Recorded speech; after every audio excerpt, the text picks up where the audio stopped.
isn't it kind of funny how sometimes even if our failures are really embarrassing or maybe a little bit painful in the moment, it's usually pretty easy for us to look back and laugh at them, right? But sometimes we fail in more serious ways, right? And then it's not as funny. You see, the truth is we all mess up. I'm just going to put that out there point blank. At some point in our lives, you guys have messed up before, like more than once, and we're going to mess up more than once in the future as well. And sometimes we mess up in small ways, right? So like we mess up in the small ways of what you guys just talked about, or when we drop the plate of food going into the dining hall, trip down a flight of stairs, something a little silly. But then sometimes it's a little bit more than small ways, right? Whether we mess up intentionally or unintentionally. And I think we could all recognize the idea that we're all going to make mistakes in life, right? We all can admit that everybody's going to make a mistake, yeah? Do you agree? Not agree? Yeah, okay, I see some nodding heads. I was looking for verbal consent, but that's okay. Yeah, thank you. But I think it's also really easy to see our failures as just that, right? Us being a failure, especially when we mess up a lot, especially when we get in trouble a lot, right? And those mistakes can feel us leaving like we've disappointed the important people in our lives. And that's when mess ups and failures can really feel like they suck, yeah? And when it comes to our faith, I feel like we could feel like we've let God down too. So like when we make mistakes, especially when it hurts somebody else, or when we know what we did is wrong, but we lied about something, or we're keeping something from somebody, whether that be our parents or our friends or something, it can make us really feel like we've let God down. And in these moments, either we do one, we deny, we either push it down, or we try to justify that what we did wasn't actually that bad, right? Even though deep down inside we know that it was wrong. Or two, the guilt starts creeping in. And this guilt makes us believe that what we've done or the ways in which we failed mean that no one, including God or maybe other people, could actually ever truly love or accept us if they knew the things and the ways that we've messed up, or they knew the things that went on in our head, right? And friends, I don't know about you, but I've been in that situation, and it really, really sucks. Especially too when the lies you tell yourself in your head is that nobody actually loves you. You're just a failure. You just are gonna keep on messing up. You're never gonna make it right. When I was in high school, I've told this story before, it's a big part of the change in my faith. I was really bad at leadership. Funny thing, right? Instead of being a good leader, I was more like a dictator. What I said went, and I didn't give other people opinions or choice to be able to put their input and stuff. You can ask some of the older kids that aren't here anymore. None of you guys were in youth group when I was in youth group anymore. But they would tell you that they didn't like me when I was in youth group. And it came down to a really hard wake-up call to where some adult leaders in my lives, in band and in my youth director and stuff, had to have some hard conversations with me. Truly told me if I kept on going in the way that I was going, and I kept on leading in the way that I was leading, that I would never really amount to anything, that I would never be in leadership positions again, that I would continue hurting people. And you know what? I didn't know that I was doing that. And when I found that out, I felt like a failure. I didn't know how I was ever going to move forward from that. And so tonight, I want to share with you a story that really reshaped the way that I thought about failures and the way that I changed, a story that really changed around my perspective on what happens when I fail and when I mess up. So for the last month, we've been talking about the things that Jesus said and did before he went, before he was crucified. But tonight, we're going to be talking about something that Peter, one of Jesus' disciples, did to Jesus before the crucifixion. So tonight we're not in, can we put it back just to the blank slide? We're not in the scripture yet. Thank you. So Tonight, we're going to be going in a little different direction. So we're not exactly going to be looking at what Jesus said before he died. We're going to be looking at what somebody else did before Jesus died. But to start us out, Jesus had really different kinds of friendships with all of his disciples, right? It kind of makes sense because we all have different kinds of friends. We have some friends that we might sit at lunch with or do homework with. We have other friends that we bond with on sports teams or in clubs or in band, but maybe we don't hang out with them outside of that. And then there's some people that we hang out at their house because we love their family. They always have the best snacks, and they just make you feel like you're at home, right? And so one of Jesus' friends, Peter, who we're talking about tonight, was the kind of friend who always seemed to say or do something without actually thinking it through. Who has been there before? You have said or done something before we have actually thought through and processed it, right? And it's came back to bite us in the butt, right? Yeah. I think that Peter is someone that we all can relate to. You know, one that easily gets into it with people because of his words, someone that maybe would get into a fight a little bit because of something they said that they didn't really mean, but they didn't actually realize that what they said was mean. Yeah, that kind of person. So in this particular situation that we're talking about tonight, Jesus was just finishing up dinner with his friends. So this is the Passover dinner that we've talked about a couple of times. So he was just finishing up dinner with his disciples after sharing some really difficult news with them. So he had just shared with his disciples, his closest friends and followers, that one of his disciples around the table, so somebody sitting there, one of the 12, was going to betray him by denying even knowing him. So before that night would end, one of those people would deny ever having a relationship with Jesus, would pretend that they would never knew him, that they didn't even know this closest friend of theirs, right? But Jesus knew that technically all of his friends would eventually do that, would abandon him, and he told them that. And of course, Peter's probably one of the first people to speak up and put his foot in his mouth without thinking it through, and that's what we're going to look at. So now we can pull up the scripture.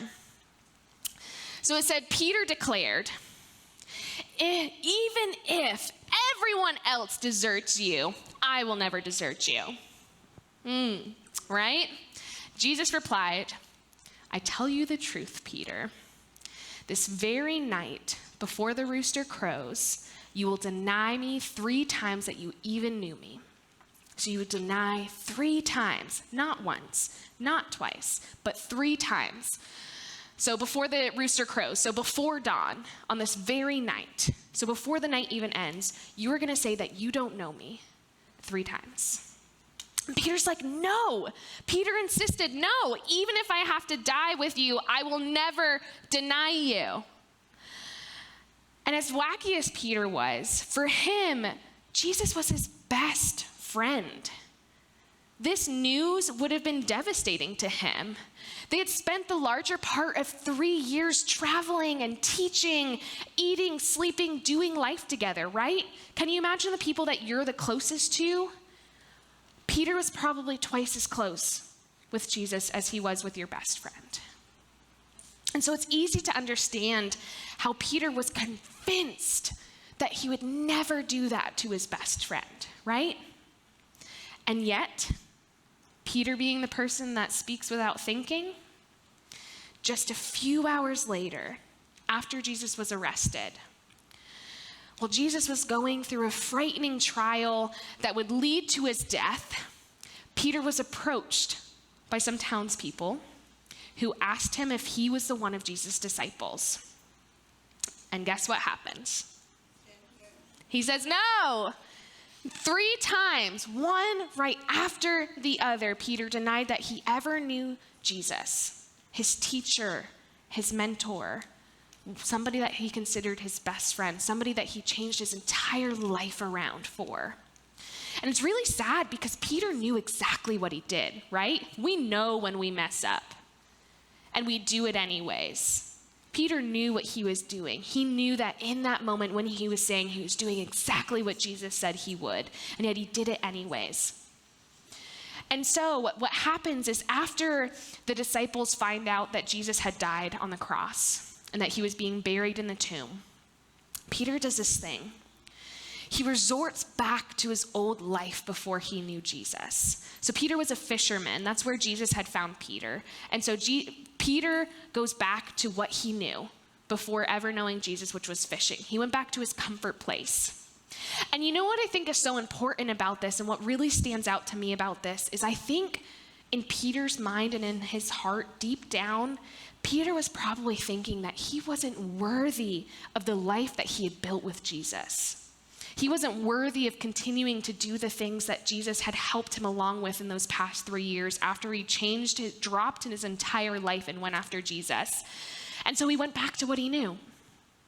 And that's exactly where Jesus finds him.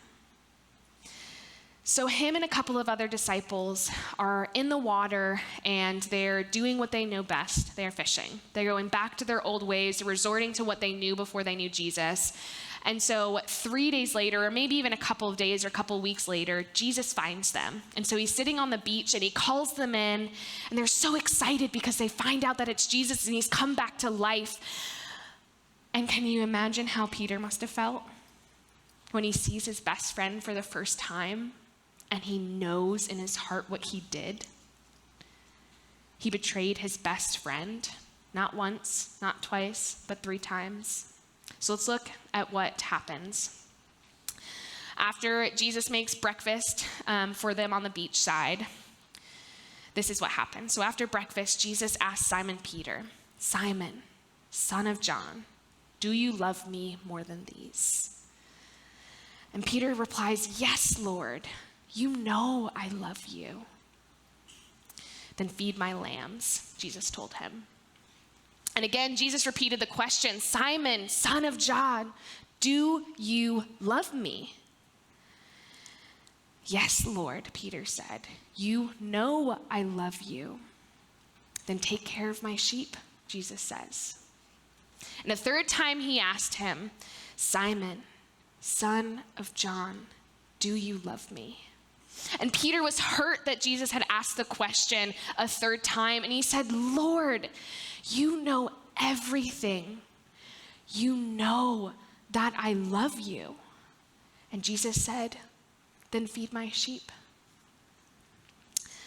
Friends, it's important to remember that just a few days before, 3 times Peter had betrayed Jesus. Peter had betrayed his best friend. And in this moment, Jesus could have done a lot of things. Jesus could have yelled at Peter. He could have reprimanded him, disciplined him. He could have put him in his place. He could have said, "I told you so. I literally told you that you would do that," right? He didn't even address what happened. Friends, here, in this moment on the beachside, the first time that they see their best friend that's come back to life in this miraculous moment, Jesus just gives Peter the chance to make that failure right. That's why there's a significance in why Jesus asks him 3 times. For every single time that Peter denied him, Jesus gave a chance to make it right, to say that, "Yes, I do love you." But Jesus doesn't stop there, right? It's a weird thing that Jesus replies with after Peter says that he loves him. So what does Jesus say after Peter says, "Yes, I love you"? "Feed my sheep." Isn't that weird? So each and every time Peter said he loves Jesus, Jesus just gives him the same command, "Feed my sheep." What do you think that means? Now, I don't think it means that Jesus was asking Peter to drop fishing and what he knew and take up being a shepherd, right? To go out in a field and actually take care of physical sheep. Guys, it was so much bigger than that. Jesus was asking Peter to take care of his people. So oftentimes, Jesus called himself the shepherd and his people, everybody, us, his sheep. So a shepherd will literally fight to the death for their sheep, for their flock, to make sure they are safe. They have to be strong. They have to make sure that they're okay. And what does Jesus give Peter?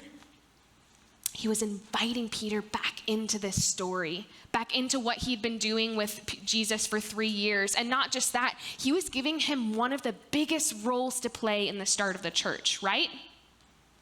Does anybody know what the name Peter represents, what that means? Adam, can you say what it means? Peter's name means the rock. The rock. So this is actually something that Adam had brought up in our last Bible study this past week. You may have noticed that when Jesus was talking to Peter, he was calling him Simon, Simon, son of John. He called him that a couple of times. And I think it's kind of funny because I think Jesus used to call Peter Simon when Simon was being a little brat, right? When he was not saying things before he was thinking, he was being a little punk, he would call him Simon because he was being weak. He wasn't being right. He was being weird. But that from that moment on, after Peter says, I love you, and Jesus says, feed my sheep, Peter is no longer called Simon. He's always called Peter. Because Jesus entrusted Peter to be the rock, the foundation in which the church, God's people, would build upon.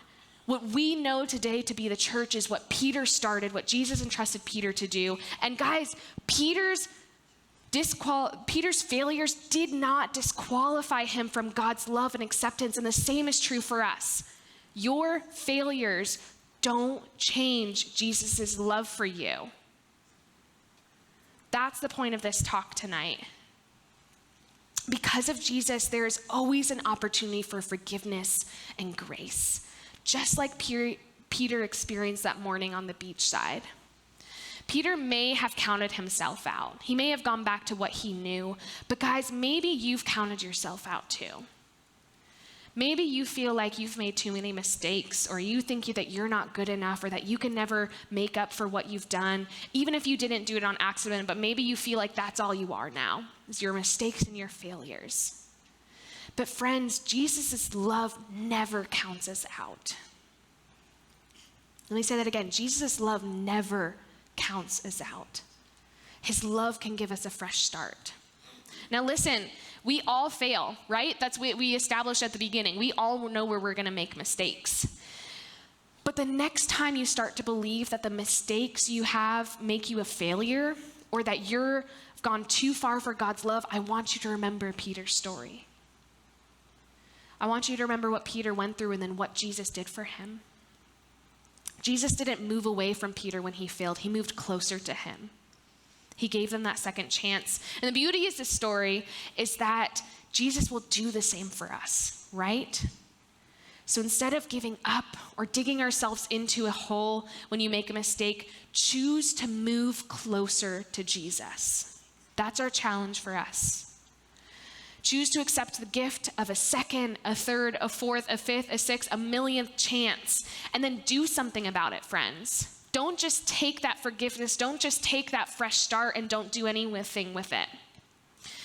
Don't let that failure be the end, because friends, it certainly doesn't define you. Your failures are the last thing that defines you. And it's certainly not the end.